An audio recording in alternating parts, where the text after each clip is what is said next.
Good morning, students. Now we discuss about the business analytics life cycle. అంటే ఏంటి, వ్యాపార విశ్లేషణ జీవిత చక్రం ఎలా ఉంటుంది, ఏ విధంగా ఉంటుందో మనం ఇప్పుడు తెలుసుకుందాం. ఇప్పుడు వరకు బిజినెస్ అనలిటిక్స్ అంటే ఏంటో తెలుసుకున్నాము. అసలు బిజినెస్లో వచ్చే ప్రాబ్లమ్స్కి ఏ విధంగా సొల్యూషన్స్ మనం క్రియేట్ చేసుకోవాలో చూసాము. నెక్స్ట్ దీని ప్రాసెస్ అంటే దీని లైఫ్ సైకిల్ ఏ విధంగా ఉంటుంది, జీవిత చక్రం. The business analytics life cycle is a scientific process that sticks to certain fixed procedural steps. Means ఏంటి, దీనికి ఒక సైంటిఫిక్ ప్రాసెస్ అనేదాన్ని పెట్టారు. అంటే ఇది ఒక శాస్త్రీయ పద్ధతిలో వెళ్తుంది, అంటే స్టెప్ బై స్టెప్ ప్రాసెస్లో వెళ్తూ ఉంటుంది.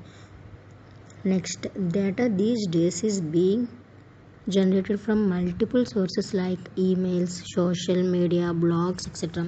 ఇక్కడ డేటా ఏ విధంగా తీసుకుంటున్నాడు, చాలా మల్టిపుల్ సోర్సెస్లో జనరేట్ అవుతుంది. అది ఏ విధంగా అంటే మెయిల్స్ రూపంలో, చార్ట్స్ కానీ, బ్లాగ్స్ కానీ, ఈమెయిల్స్, ఇటువంటి అన్నీ కూడా మనకి బిజినెస్ అనలిటిక్స్ చేయడానికి ఉపయోగపడుతుంది. ఇది ఒక లైఫ్ సైకిల్లోకి ఉపయోగపడుతుంది అని చెప్తున్నాడు. Handling this large voluminous data is beyond the scope of traditional technologies. ఈ లార్జ్ వాల్యూమ్ డేటాని అంటే మెయిల్స్ కానీ, చార్ట్స్ కానీ, ఇటువంటి వాటిని మనం ఏ విధంగా చేస్తాం, టెక్నాలజీ యూజ్ చేసుకుంటూ, ఒక ట్రెడిషనల్ టెక్నాలజీ అనేది యూజ్ చేసుకుంటూ మనం దాన్ని హ్యాండిల్ చేసుకుంటున్నాం అన్నమాట. అంటే ఈ డేటా ద్వారా మనకి ఏదైతే బిజినెస్లో ప్రాబ్లం వస్తుందో, అంటే ఇప్పుడు సపోజ్ ప్రాబ్లం వచ్చిందనుకో మెయిల్ రూపంలో పెట్టచ్చు, లేదంటే చార్ట్ చేయొచ్చు. ఏ విధంగా ఇలా బిజినెస్లో ఒక ప్రాబ్లమ్ని సొల్యూషన్ క్రియేట్ చేయడానికి, అంటే ఇది ఒక లైఫ్ సైకిల్ ద్వారా వెళ్తుంది, అంటే జీవిత చక్రం. ఇందులో ఎన్ని స్టెప్స్ అంటే next key roles in data analytics. Data అనలిటిక్స్లో అంటే దత్తాంశ విశ్లేషణలో ప్రధానమైన పాత్రలు ఎవరెవరో చూద్దాము. ఫస్ట్ వన్ యూజర్ అంటే ఎవరు, ఉపయోగించే వ్యక్తి.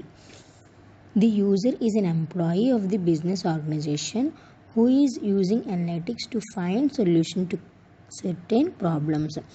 ఒక ప్రాబ్లమ్స్కి ఎవరైతే సొల్యూషన్ ఫైండ్ చేస్తారో వాళ్ళని యూజర్ అని అంటారు.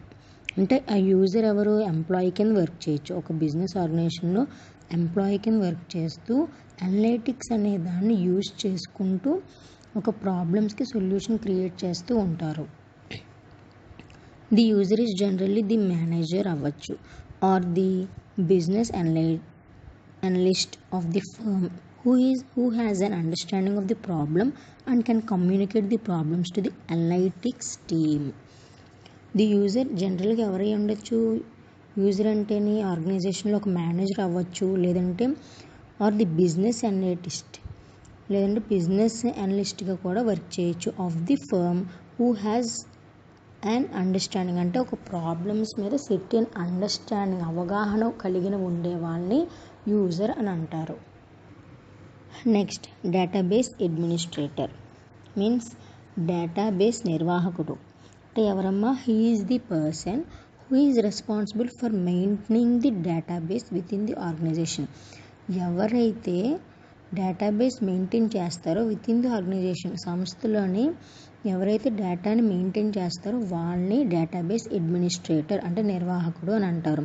He is the assign the responsibility of collecting, disseminating, maintaining and ensuring the security of the data. ఒక డేటాని కలెక్ట్ చేయడం కానీ, మెయింటైన్ చేయడం కానీ, డిసెమినేట్ చేయడం కానీ, ఇది ఎవరు, వీళ్ళు డేటాకి సెక్యూర్డ్గా ఉంటారు. వీళ్ళు మాత్రమే కంపల్సరీ, అంటే డేటాబేస్ అడ్మినిస్ట్రేటర్, వీళ్ళని అడ్మినిస్ట్రేటర్ అంటారు. ఎవరైతే డేటా కలెక్ట్ చేస్తారో దానికి ఎవరైతే సెక్యూర్డ్గా ఉంటారో, దాన్ని ఎవరైతే అసైన్ చేస్తారో, ఎవరు మెయింటైన్ చేస్తారో వీళ్ళని డేటాబేస్ అడ్మినిస్ట్రేటర్ అంటారు. He handles all the queries of the analytics team relating to the data requirements. డేటాకి సంబంధించిన అనలిటిక్స్ ఏవైతే ఉంటుందో ఇవన్నీ కూడా ఈ రిలేటెడ్గా కూడా వీళ్ళు హ్యాండిల్ చేస్తారు అని చెప్తున్నాడు. నెక్స్ట్ డేటా సైంటిస్ట్ మీన్స్ దత్తాంశ శాస్త్రజ్ఞుడు. He is an expert on analytics and provides inputs to the analytics team on the use of various analytical techniques, data modeling methods and software. ఎవరమ్మా డేటా సైంటిస్ట్ అంటేనే he is a expert అంటే బాగా తెలివైన వ్యక్తి means అందులోని బాగా అలవాటు పడిపోయి ఎక్కువ నాలెడ్జ్ ఉన్న అతను వాళ్ళని ఎక్స్పర్ట్స్ అంటారు కదా. వాళ్ళు దేని మీద అనలిటిక్స్ అంటే విశ్లేషించడంలో ఎక్స్పర్ట్గా కలిగి ఉండి and provides inputs to the analytical team. ఏదైతే అవసరాలు ఉంటాయో వాటికి ఇన్పుట్గా ప్రొవైడ్ చేస్తూ అంటే డేటాకి అవసరమైన ఇన్పుట్స్ ఇస్తూ ఉంటూ డేటాని మెయింటైన్ చేసుకుంటూ నెక్స్ట్ అనలిటికల్ టెక్నిక్స్ యూజ్ చేస్తూ మోడలింగ్ మెథడ్స్ యూజ్ చేస్తూ అండ్ సాఫ్ట్వేర్ వీళ్ళని డేటా ఎక్స్పర్ట్ అని అంటారు. Data scientist means data scientist or data expert. He is the chief designer manager and executive of the analytics team. ఇతను ఎవరు chief designer అవ్వచ్చు లేదంటే manager అవ్వచ్చు లేదా ఎగ్జిక్యూటర్ కూడా అవ్వచ్చు ఆఫ్ ది ఎవరికి అనలిటిక్స్ టీమ్కి అవుతారు అన్నమాట. నెక్స్ట్ డేటా ఇంజనీర్ దత్తాంశ engineer. He is the person responsible for executing the actual data extractions and data manipulations. ఇతను దేనికమ్మా రెస్పాన్సిబుల్ అవుతాడు? డేటాని ఎగ్జిక్యూట్ చేయడం అండ్ డేటా మ్యానిపులేట్ చేయడం అంటే మార్చడం అంటే దాని గురించి తిను రెస్పాన్సిబుల్ అవుతాడు అన్నమాట data engineer. Whereas the database administrator ensures the availability of the data. Data administrator ఏం చేస్తారంటే అవైలబిలిటీ ఆఫ్ డేటా అంటే వాళ్ళు డేటా ఇస్తారు and the data scientist execute చేస్తారు the analytical methods and the data engineer ఏం చేస్తారు ఈజ్ ది ఇంటర్మీడియట్ అంటే వీళ్ళిద్దరి మధ్యన ఇంటర్మీడియట్గా వర్క్ చేస్తారు. Who transform the data into a more meaningful form to be used subsequently by the data scientist. ఇక్కడ data engineer అనేవాడమ్మా data అడ్మినిస్ట్రేటర్కి data సైంటిస్ట్కి mediator కింద work చేస్తాడు. అంటే డేటా అడ్మినిస్ట్రేటర్ ఏం చేస్తాడు డేటా కలెక్ట్ చేసి డేటాబేస్ అంటే ఆర్గనైజేషన్లో డేటా కలెక్ట్ చేసి అంటే రెస్పాన్సిబుల్గా తను ఉండాలన్నమాట ఖచ్చితంగా. డేటా మెయింటైన్ చేసేవాడిని డేటా అడ్మినిస్ట్రేటర్ అంటారు. ఈ డేటా సైంటిస్ట్ ఎవరైతే అనలిటిక్స్ మీద అవగాహన ఎక్కువ ఎక్స్పర్ట్ అయి ఉంటారో వీళ్ళని డేటా సైంటిస్ట్ అంటారు. ఈ మధ్యలో ఉండే వ్యక్తిని డేటా ఇంజనీర్ అంటారు అన్నమాట. అంటే ఈ రెండాటికి మధ్యన మీడియేటర్ కింద వర్క్ చేస్తారు. మీడియేటర్ కింద చేయడం అంటే ఏంటి who transform the data into more meaningful form to be used subsequently అంటే వీళ్ళు డేటాని ఏం చేస్తారు మాడిఫై చేస్తారు మ్యానిపులేషన్ చేస్తారు. ఒక సెట్ అండ్ డేటా తీసుకొని దానికి కన్వర్ట్ చేయడం లేదంటే మోడిఫికేషన్ చేయడం మ్యానిపులేషన్ చేయడం డేటా ఎక్స్ట్రాక్ట్ చేయడం ఇవన్నిటిని దీన్ని ఏమంటారు డేటా ఇంజనీరింగ్ చేసే పని అన్నమాట. అంటే వీళ్ళిద్దరికీ మీడియేటర్ కింద డేటా ఇంజనీర్ అనేవాడు వర్క్ చేస్తాడు. Next different stages of business analytics life cycle. Okay దీని యొక్క డయాగ్రామ్ చూడండి అమ్మా. ఫస్ట్ పాయింట్ ఏంటి అసలు ఇందులో ఎన్ని స్టేజెస్ ఉన్నాయి 7 స్టేజెస్ ఉన్నాయి. ఈ 7 కూడా మనకి ఏ విధంగా బిజినెస్ అనలిటిక్స్ అంటే లైఫ్ సైకిల్ జీవిత చక్రం అనేది ఇక్కడ మనకి చూపిస్తుంది. మనకి 6 స్టేజెస్లో ఉన్నాయి. లైఫ్ సైకిల్ గురించి వివరిస్తుందమ్మా. ఇందులో ఫస్ట్ స్టేజ్ ఏంటి అండర్స్టాండింగ్ ది బిజినెస్ ప్రాబ్లం అంటే ఏంటి ఫస్ట్ వన్ వ్యాపార సమస్యను అర్థం చేసుకోవడం. అసలు వ్యాపారంలో ఏ ప్రాబ్లం వచ్చింది అసలు దేని గురించి వచ్చింది అనే అంశం గురించి మనం తెలుసుకుంటాము. Next designing data requirement. Next ఏంటి దత్తాంశ అవసరాన్ని డిజైన్ చేయుట.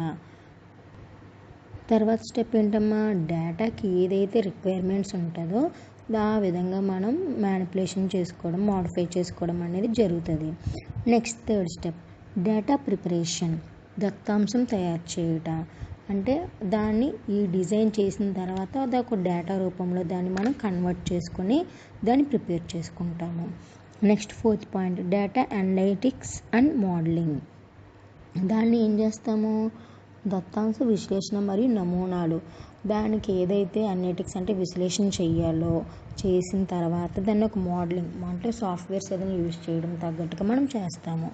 తర్వాత ఏంటి ఫిఫ్త్ స్టెప్ వచ్చేసి రిజల్ట్ ప్రిపరేషన్ అంటే ఫలితాలు తయారు చేయడం. దానికి వచ్చే సొల్యూషన్స్ ఏమేమి సొల్యూషన్స్ వస్తే ఫైనల్ రిజల్ట్ అసలు ఏమొచ్చిందో అనలిటిక్స్ చేసిన తర్వాత అసలు రిజల్ట్ ఏమొచ్చిందో చూస్తాము. Last step deployment of results, ఫలితాల విస్తరణ. అంటే లాస్ట్ ఇంక్ బట్ నాట్ లీస్ట్ ఏంటి, సో ఏ విధంగా మనకి ఫలితాలు వచ్చినాయి అంటే రిజల్ట్ గుడ్ ఆర్ బ్యాడ్ ఇది తెలుసు. ఓకే, ఫస్ట్ వన్ ఏంటమ్మా, step 1 understanding the business problem. To begin with, it is essential for the analytics team to gain and understanding the problem and the contest in which the problem has arisen. వీళ్ళకి ఇక్కడ చేయాల్సిందేంటి, first ఏదైనా సమస్య బిజినెస్లో ఏదైనా problem arise అయితే కనుక అది ఏ విధంగా అరైజ్ అయింది, అది ఎలా వచ్చింది, దానికి సొల్యూషన్ ఏ విధంగా మనం క్రియేట్ చేసుకోవాలి, అంటే దాని ఒక ప్రాబ్లమ్ని ఆ ఉన్న సిచ్యువేషన్ని మనం క్లియర్గా అండర్స్టాండ్ చేసుకొని ఏ వేలో వెళ్తే మనకి సొల్యూషన్ ఉంటుంది, అంటే ఏ సాఫ్ట్వేర్ యూజ్ చేయాలి, ఏ మోడలింగ్ యూజ్ చేయాలి, దీని గురించి మనం చూడాలమ్మా. Next, in order to do so the team tries to familiarize itself with the business objectives, the history and the background of the problem. ఆ ప్రాబ్లంకి దాని యొక్క హిస్టరీ ఏంటి, బ్యాక్గ్రౌండ్ ఏంటి, దాని యొక్క లక్షణాలు ఏంటి, ఇవన్నీ మనం చూడాలి, తెలుసుకోవాలి. It tries to establish a link between any previous problem that has, అలాగే ఇది వరకు ఇటువంటి ప్రాబ్లం వచ్చిందా, దానికి ఏమైనా మనం సొల్యూషన్స్ ఐడెంటిఫై చేసామా, అవన్నీ కూడా దానికి ఏమైనా ప్రాబ్లం ఆ సొల్యూషన్స్ ఏమైనా వచ్చినాయా లేవా, ఆ ప్రాబ్లం అని సాల్వ్ అయిందా లేదా, ఇవన్నీ కూడా చూసుకోవాలి. The chief objective of the stage is to understand the problem and convert it into an analytics problem. ఇక్కడ ఏంటి మెయిన్ లక్ష్యం ఏంటంటే దీనికి ఉన్న ప్రాబ్లమ్ని దాన్ని ఏ విధంగా మనం కన్వర్ట్ చేసుకోవాలి, అనలైటిక్స్ చేసే విధంగా అనలైటికల్ ప్రాబ్లం కింద మనం కన్వర్ట్ చేసుకోవాలి. Next, keeping in mind the resources available in the terms of data, man power and time etcetera.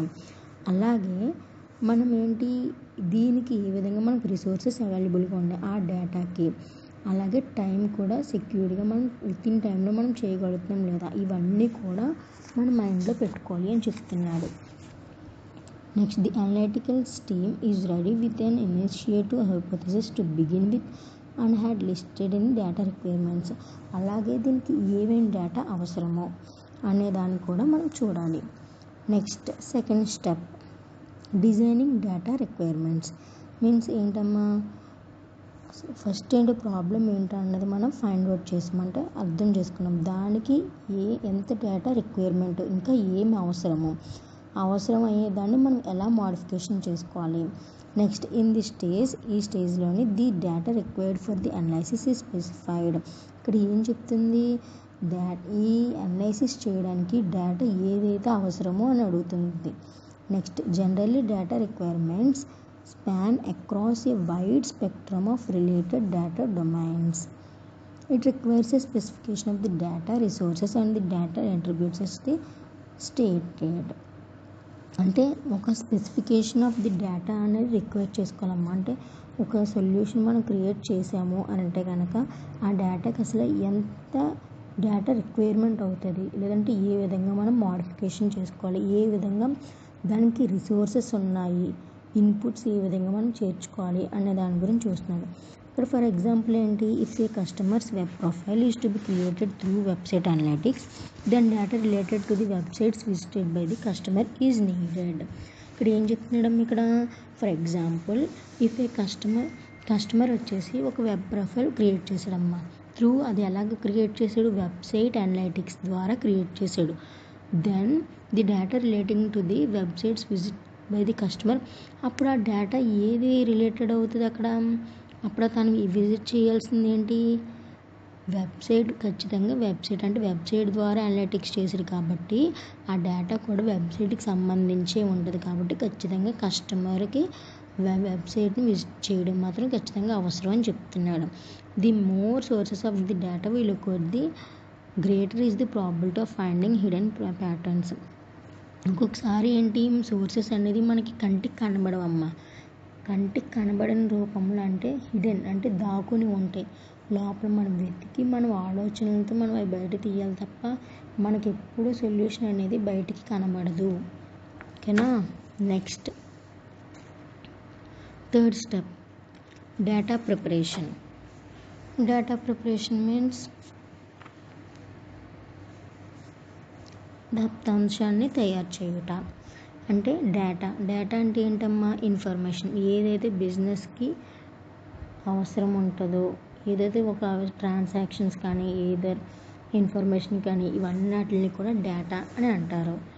Next, the data before it is used for data analytics needs to be put in the right format. ఏదైతే మనం data అనలిటిక్స్కి use చేస్తున్నామో ఆ డేటాని ఒక right format పెట్టేదాన్ని data preparation అంటాం. First of all ఏంటమ్మా? మన ప్రాబ్లమ్ని అర్థం చేసుకున్న తర్వాత డేటాకి ఏమేమి రిక్వైర్మెంట్స్ కావాలి అనేది మనం డిజైన్ చేసుకుంటాం. ఆ డిజైన్ చేసుకున్న తర్వాత డేటా అంటే కన్వర్ట్ చేసుకుని డేటాని ప్రిపేర్ చేసుకుంటాం. అంటే ఒక రైట్ ఫార్మేట్లో, ఒక కరెక్ట్ వే ఫార్మేట్లో మనం ప్రిపేర్ చేసుకుని పెట్టుకుంటాం. Thus generally requires that the data be formatted. ఈ విధంగా డేటా అనేది ఫార్మేట్ అవుతుంది అని చెప్తున్నాడు. Data operations like data augmenting, data cleansing and data aggregation are performed. ఇక్కడ ఏం చెప్తున్నాడు? ఇక్కడ ఏదైతే డేటాకి అవసరమైనవి ఉన్నాయో, అలాగే డేటా క్లీనింగ్ అంటే ఎటువంటి మిస్టేక్స్ లేకుండా క్లీన్ చేయడం, అలాగే డేటా అగ్రిగేషన్ అంటే కనుక దాన్ని శుభ్రపరచుట, ఒకే విధంగా ఒకే ఫార్మాట్లో పెట్టేదాన్ని data cleansing, data augmenting, data aggregation అని అంటారు అన్నమాట. దీన్ని డేటా ప్రిపరేషన్ అని అంటారు. Data cleansing removes the data of any error like misrepresentation, incorrect data or invalid data. Data cleansing అంటే ఏంటమ్మా? It removes the data. ఏం చేస్తుంది? ఫర్ ఎనీ ఎర్రర్, ఏది ఎర్రర్స్ రాకుండా. అంటే లైక్ ఎలాగ మిస్రిప్రజెంటేషన్ అంటే స్పెల్లింగ్ మిస్టేక్స్, ఇన్కరెక్ట్ డేటా అక్కడ ఏమైనా రెడ్ మార్క్ రావడం, ఇటువంటి ఏమైనా సెంటెన్స్ ఫార్మేషన్ ఇటువంటి, ఆర్ ఇన్వాలిడ్ డేటా. ఈ విధంగా దాని డేటా ఎర్రర్ రాకుండా క్లీన్జింగ్ చేస్తుంది, అంటే క్లీన్ చేస్తుంది అని చెప్తున్నాడు. The need for data cleansing arises from the fact that the volume of data is huge. అంటే ఇక్కడ ఏం అవసరం అవుతుంది? ఇంకా ఎక్స్టర్నల్ సోర్సెస్ అవసరం అవుతుంది. అంటే డేటాని క్లీన్ చేయడానికి అంటే వాల్యూమ్ ఆఫ్ డేటా ఎక్కువ ఉండాలి అని చెప్తున్నాడు.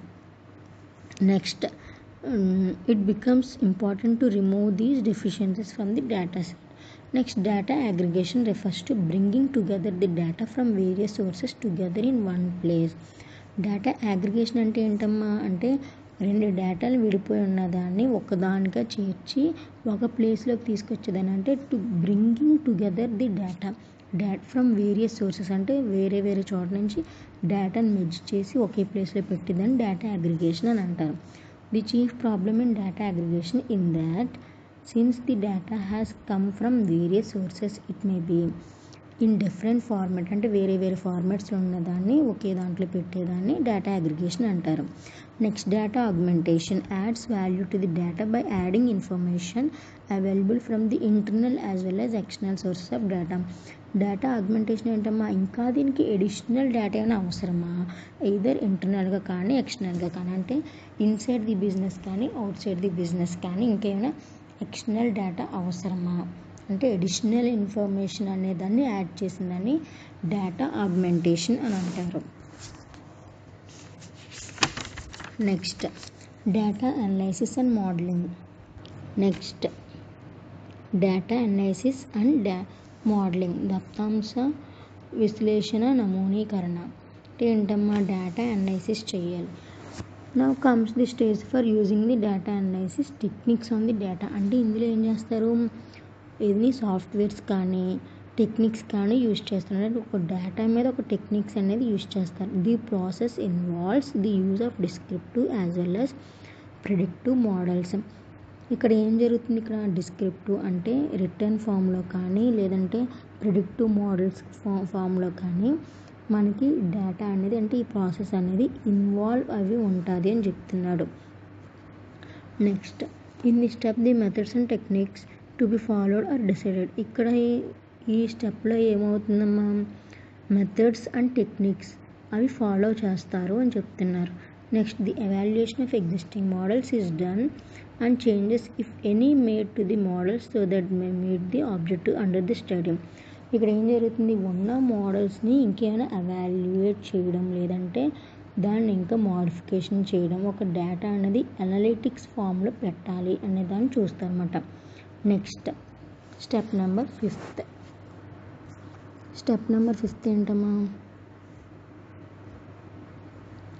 Result preparation.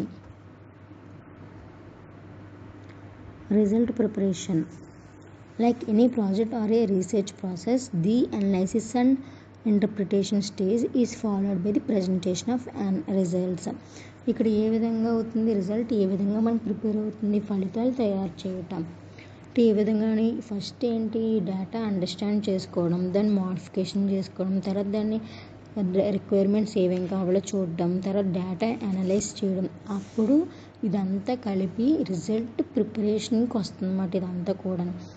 కానీ అది ఏ విధంగా మనం రిజల్ట్కి డేటాను తయారు చేయాలి, ఏ విధంగా మనం రిజల్ట్ ప్రిపరేషన్ అంటే రిజల్ట్ విధంగా తయారు చేయాలి, ఫలితంలో తయారు చేయాలి అనే దాన్ని ఇక్కడ చూస్తారు.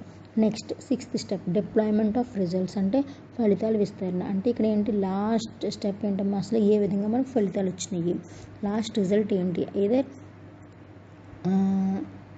ఏంటది కరెక్ట్ అయిందంటే ప్రాబ్లమ్కి సొల్యూషన్ క్రియేట్ అయ్యిందా లేదా, లేదంటే రాంగ్ అయ్యిందా. The result of the analysis are now applied to the problem at hand and thus help achieve the objectives of business analytics. దీన్ని బట్టి ఏంటమ్మా, బిజినెస్ అనలిటిక్స్కి ప్రాబ్లమ్ సొల్యూషన్ క్రియేట్ అయ్యిందా లేదా అనే దాని గురించి ఇక్కడ. It finding the data analytics are not just address to the problem at hand but more often then not serves a wide purpose. These findings serve an input to various enterprise systems that help the managers to decision making. దీన్ని బట్టి ఇక్కడున్న result బట్టి నిర్ణయం తీసుకునే అధికారం ఇస్తుంది అని చెప్తున్నాడు. విన్నారు కదమ్మా, అసలు ఫస్ట్ లైఫ్ సైకిల్లో వచ్చేసి 6 స్టెప్స్ ఉన్నాయి. ఈ 6 స్టెప్స్ 1 by 1 ఏ విధంగా ఉన్నాయి, ఇదంతా ఒక ప్రాసెస్ వేలో వెళ్తుందంటే సైంటిఫిక్ మెథడ్స్ వైజ్గా అంటే సైంటిఫిక్ ఫార్మేషన్లో వెళ్తుందని చెప్తున్నాడు.